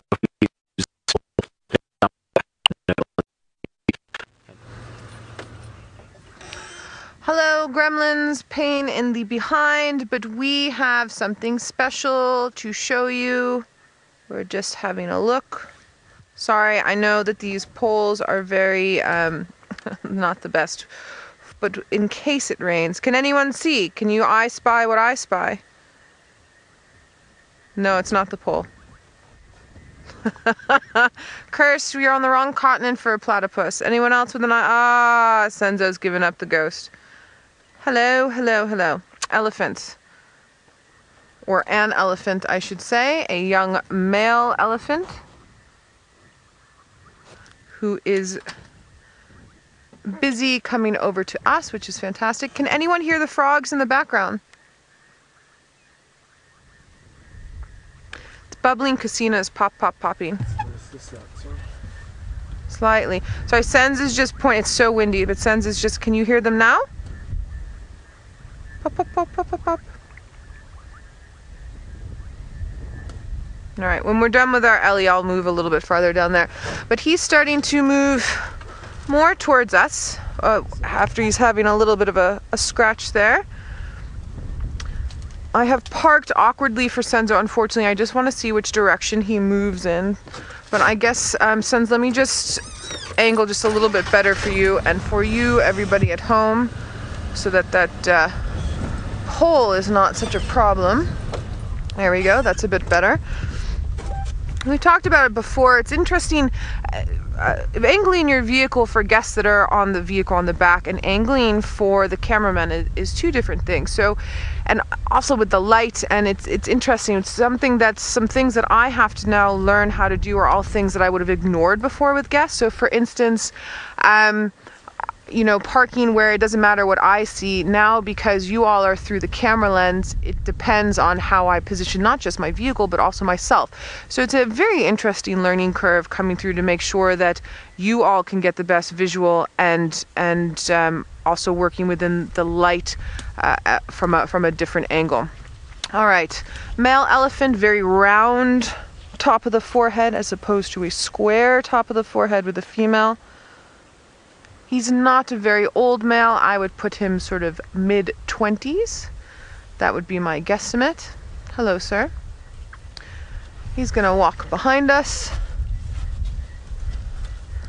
He doesn't feel like engaging in any way. Sometimes they do. These young males, they like to say, hey, listen, I'm a male elephant, by the way. So because he's come behind us, I'm gonna position the car again just a little bit so you can see him as opposed to looking at me.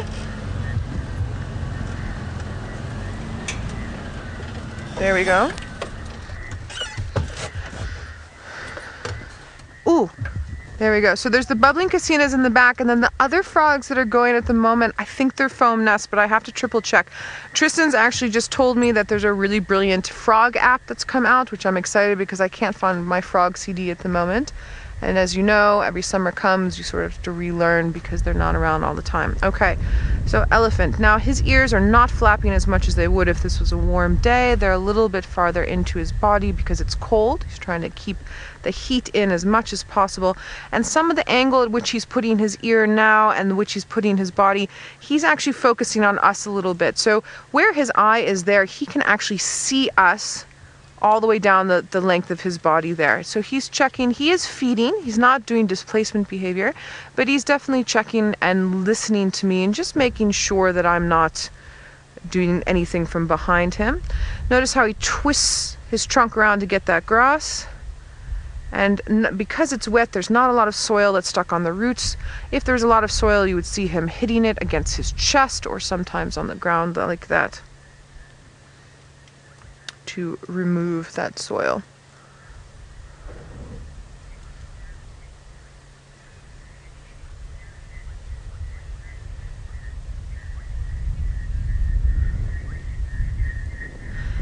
Holly, you were saying beautiful, beautiful elephant. I agree. Elephants are fabulous. Well, look, I mean, everything we get to view, from wildebeest to birds to frogs, are all beautiful. But there is definitely something with an elephant, and a lot of people really connect with an elephant.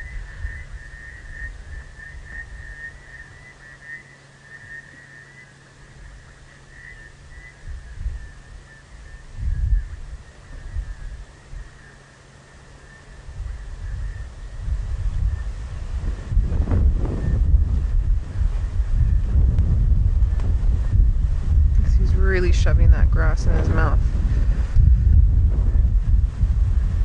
He can still see us the way that he's positioned himself. Everything that he's doing now is to continue eating, but also keeping an eye.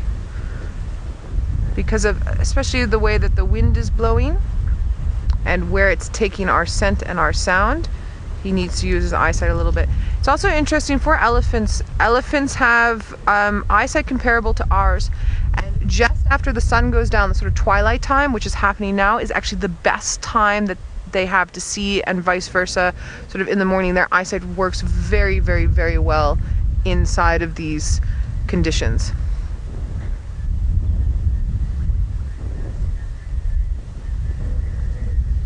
But give it another 15 minutes and he will have trouble seeing just like we do.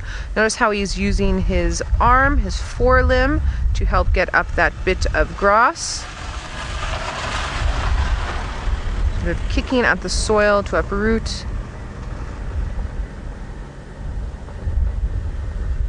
And then smelling to see which pieces of grass he wants to get. It's not just that he's picking up any grass, he's picking up specific clumps of grass that to him smell the best and tastiest and most nutritious. All right, as he's moving off, our frog noises are coming from just down the hill. Let's go have a look at the dam with the frog noises and get a really nice audio for everybody. And then we will turn around and go stalk our sticks. Just give me half a minute and we will be there.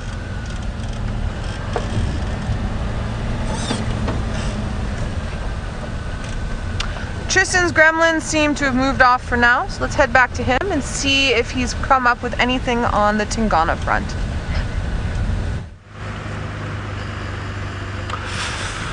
Unfortunately not. No signs of Tingana anywhere in this general vicinity. Can't find any tracks. The light's also getting very dingy now, so difficult to even see tracks on the road. So we're just hoping that we're going to bump into him somewhere. That's our plan. Vildi and I have just said the problem with Tingana, it's not like some of the other leopards that are fairly predictable. You know, Hosanna is an animal that you'll look for at Twin Dams, Treehouse Dam, and you kind of bounce around there.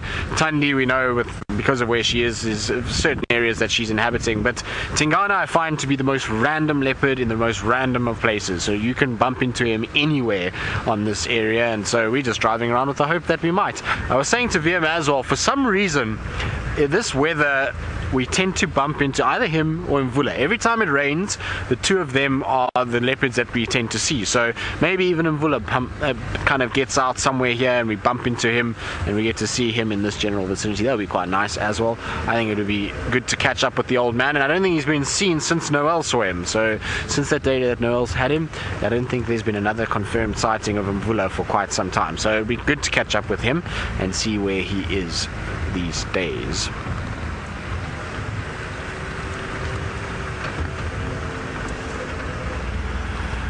Joy, so you are wondering why we all partake in wearing shorts when it's so cold.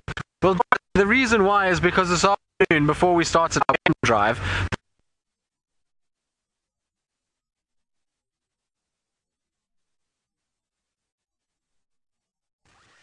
Tristan wears shorts because it's so cool, even when it's cold, just like shorts when it's cold, because we just both hate long pants. If Tristan and I are in long pants for any reason, it means it might snow. We don't really get snow here, but it might snow here. So I've just had the best laugh of my life. And Senso's also giggling in the back. The winner of the collective noun for kudu is Carlan with a cutlery of kudu. Carlan, I almost just weed in my pants. I laughed so hard. I mean, that is just... Sorry. That's the best. It is now forevermore a cutlery of kudu. Thank you very much. That's very eloquent. Okay, I'm going to stop talking and we're going to look at the water and we're going to listen just for a little bit.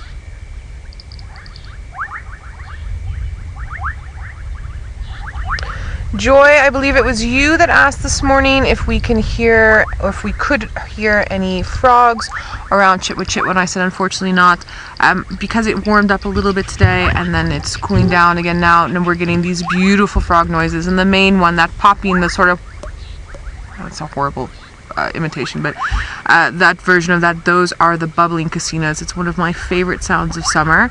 Absolutely love it. I could sit here for an hour very, very easily just listening to them. But because we have a limited time with you all, I did say that we were going to go investigate the sticks. I'm so sorry. I don't think we're going to end up at Djuma Dam this afternoon. Twin Dams is just behind us, but there's not much happening. We're just at a water hole that's located on the southern side of our boundary. We're sitting just north of it, and that's where we had a lot of activity. Earlier this morning, we had probably about 10 comb ducks, males and females, that were inside of there, but unfortunately the gremlins were acting up, so they are definitely here, those knob-billed ducks, comb ducks, so I'm hoping that the males show up for us again tomorrow. Tristan seems to not have gremlins, so you can ask him again about his short pant, about his short broek, and we'll see what his answer is. We'll get into the short pants again just now. Unfortunately, the gremlins, they just couldn't handle me showing some leg on camera, and so we had to unfortunately crash cut away. But there's a beautiful sunset in the distance on a dreary evening. There's nice colors of orange, and the Drakensberg Mountains with the cloud just on it, and the road that's leading into it is quite a beautiful picture as we drive along. But I was talking about shorts and why we wear them. So this afternoon I honestly thought it would be warmer than what it is right now. I was hoping that the temperature would go up, particularly if we had a bit of sunshine that was out at the time when I left Inga's and came down for lunch, and then decided that I had made a very, very big mistake both this morning and this afternoon. You'd think I would learn, but I don't really. Some people though are just shorts people. They just like shorts and wear shorts, and no matter how cold it is they wear shorts. I'm not one of those. I wear long pants whenever it is cold. I'm not a short person all the time. Well, I am not a short person in general, but shorts person. Let's add an S to that. And so if it's cold, I'll wear long pants. If it's hot, I'll wear shorts, and that's just how I do it. But some, like Noelle, she tells me that she never wears anything but shorts, and so I don't know how she does it in the winter months. Maybe she can tell us why. But I'm not one of those. I need long pants if it's cold, and I need to be warm. I like warm temperatures, and so today was an epic fail on my behalf. It is in no way intended, and I can tell you that I am suffering, and I'm starting to look like an ostrich with red caps on my knees and blue and red down my shins, which is never a good look for anyone to have, let alone a man. Right, on that note, let's carry on and try and see if we can find something other than my ostrich hairy legs that I have at the moment. Nobody wants to see that, I don't think. Vildi, I'm sure you don't want to see that again.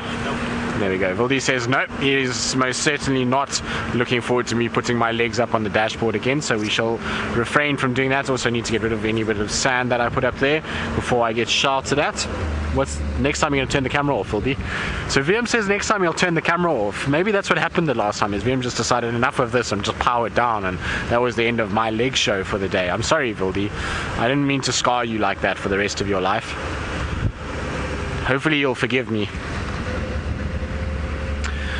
So the reason why I'm driving this area is not because of any particular reason for kind of water or anything like that. It's just a big boundary line, and often you'll find animals at this time of the day, particularly on a cold night, that they're starting to move and patrol. We had a bit of rain last night, so some of them might be actively scent marking, and so it's a good place for the Birminghams. They love this kind of area. We know Tingana, Djuma, Mvula. They all walk in this section, and so it's a good place to come and have a look. It's also north of Gallagher, and so this is a great area maybe for that Inkahuma lioness to make an appearance. It's that time of the day that the cats should be starting to move, and so it's why I'm checking. Also, at the end of the day, it's not too far from the hyena den, and so maybe we get lucky. There's no activity at the den itself. People have checked this afternoon, but maybe we get some of those hyenas moving from those general areas towards where we are, and maybe we get a glimpse of a hyena to finish up our evening, or to even maybe kick off our evening and finish our evening all at once. So that's the idea, at least. Maybe we'll get lucky, maybe we won't, I'm not sure.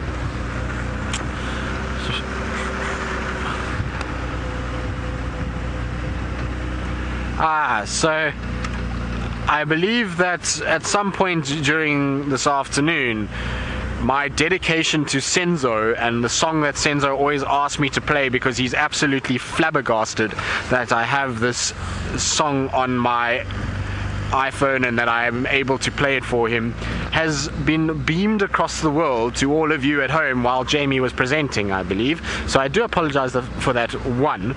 Two, the song is a very colloquial, very cheeky, funny little song, and it's all about a skorokoro. Now, a skorokoro is a word that we use for generally anything that is old and a bit decrepit and doesn't really work the way it should. And so in this particular song, it's all about a motor vehicle or a car that is very, very poor, and how it has to be pushed around and it doesn't work. And Senzo absolutely loves the song. He was singing it before I played it, and so that's why I played it for him, and we played it loud on Puji because Senzo likes to have a bit of a good time, and he was dancing around and absolutely loving every second of it. And so that's why we played that song, and it always makes me giggle just because of the words and what goes on in it, and so that's why. No, I cannot sing it, Kirsty, do not even ask, but I will tell you who can sing it, and that is Senzo. And Senzo today is so dressed up for singing. He's gotten his best outfit on, he's got his collared shirt, he's dressed to the nines as though he's about to give a performance, and so I feel like it's this opportunity that I need to give Senzo to be able to sing his song live in front of all of you, now that he's dressed the way that he is and looking so dapper this evening. And so I think that's a far better idea than me singing, because, well, me singing will just turn the gremlins on again and everybody will just leave this broadcast and probably never return. And so while I kind of contemplate where I'm going to go next, Senzo, I'm sure, has warmed up his vocal cords, he's buttoned up his collared shirt, and he's ready for the performance of his life. All right, Tristan, we'll carry you through the rest of the broadcast. Don't worry, our backs are very strong. Senzo, the floor is yours, my friend. I'll push, I'll skorokoro. Tegi mutka, tegi skorokoro. I'll push, skorokoro. Yeah? Did we all hear Senzo? Oh, Senzo, we love you. on, go. Tegi mutka, tegi skorokoro. Tegi mutka, tegi skorokoro. I'll push, skorokoro. Yeah. So did Tristan tell everybody what skoro means? So skoro... Alright. So Senzo's behind the camera. You wouldn't get in front. Senzo's behind the camera doing the hand movements that go to the song about pushing this beat up old car as you drive along. Yes, the things we get up to in weather like this is what happens when Tristan and I sit around before the show and drink as much coffee as we've had. You get absolutely nothing useful out of us. It is just silly laughter and cutlery of kudu. I'm obsessed. Okay. Cheeky sticks. Senzo, they love you. You're famous.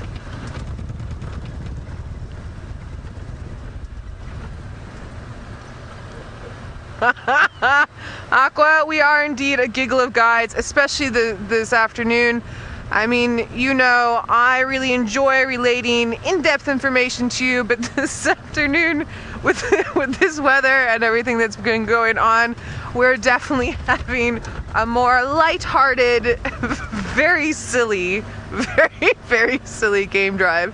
What was Tristan's answer about his short pants, Kirst?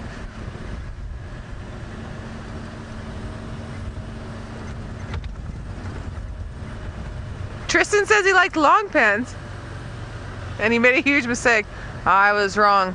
So Tristan's a long pants wearer. Tristan. You need to toughen up a little bit, buddy. You need to toughen up. Alright. Kerr says she's a shorts girl. Okay, we are still hoping our cheeky sticks come out. We are just going to wave hello to these guys. Hello everyone, afternoon. There's some impala up ahead, not being eaten by lions. I don't know what these lions are doing.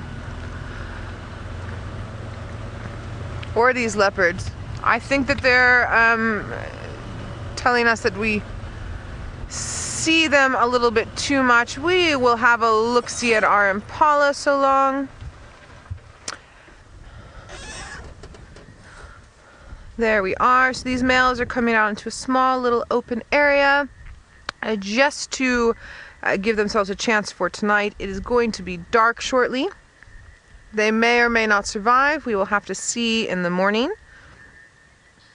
Definitely band together, huddle together, and do the best that they can. So from Brent and Jamie, back from leave, from myself and Tristan, all the cam ops, FC, everybody involved, thank you so much for joining us on Safari Live this evening.